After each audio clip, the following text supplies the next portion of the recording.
football match, it's an open goal. In the sense that Allah subhanahu wa ta'ala closes the gates of Jahannam and opens the doors of Jannah. And there is a hadith in which the Prophet ﷺ was once climbing the minbar and he said Ameen. And after the Sahaba asked the Prophet, Ya Rasulullah sallallahu alayhi wa sallam, to what did you say Ameen? He said, as I was ascending the minbar, Jibreel alayhi salam came to me and said, may that person be cast into the hellfire and thrown far away from Allah, who lives to see Ramadan and yet is not forgiven. The fact that you have lived to see Ramadan, but you have been deprived of Allah's forgiveness and mercy, then there is no hope for that person as such.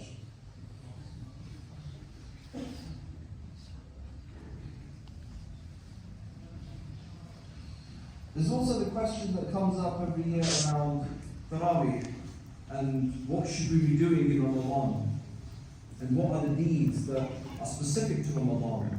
The answer is, really and truly, we should just be doing more of what we should already be doing every single day, but in greater abundance. We should be reading the Quran, we should be praying Salah, making sujood, but the whole purpose around Tarawih is that when you do Qiyam al-Layl in Ramadan, the nights of Ramadan are the most important nights throughout the year. And the Prophet ﷺ said that the person who prays Qiyam al-Layl with the Imam and does not leave until the Imam has finished, all his previous sins will be forgiven. That is the purpose of coming in for the Tarawih in Ramadan. And also, praying in congregation is a lot better, especially in the masjid, than it is praying alone. There were days when the Prophet ﷺ used to lead the people in Tarawih. And when asked why that was the reason, he said that I fear that Tarawih will be made fard on you. We need to bear in mind that Allah subhanahu wa ta'ala has only made fard those things upon us which are absolutely critical. And we would be at a huge loss if we didn't do those. But they are very few in number. If we look at the 5 pillars of Islam, there is only one pillar we are requested to fulfill on a daily basis, and that's our Salah. Ramadan is the only month in the year in which there are 2 pillars of Islam. So the abundance is so huge that it is our loss that if we do not make the most of Ramadan.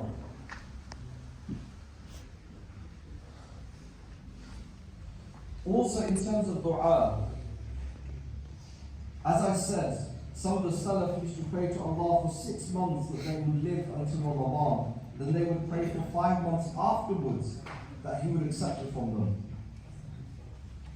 Also, when the month of Ramadan came, it is customary for the Sahaba to rejoice on this matter. And it's important, what do we mean by rejoicing? We need to be careful, because the shaitan has made many things. He has in many ways glossed sin and made sin to look beautiful and beautified it.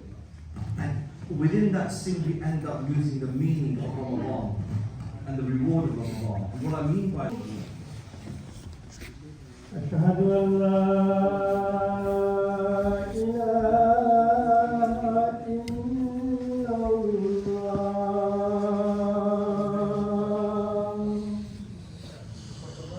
أشهد أن لا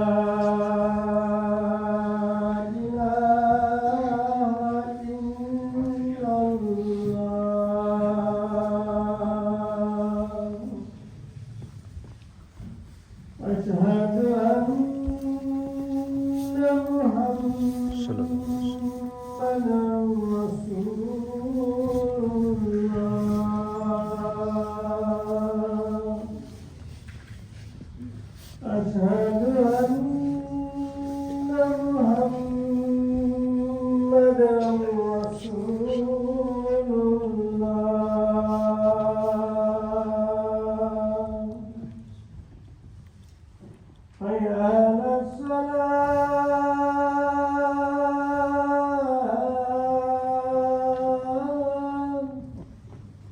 come from حي على السلام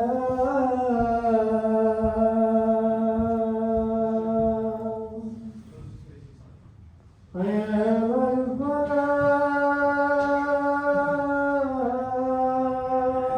الفلاح حي على الفلاح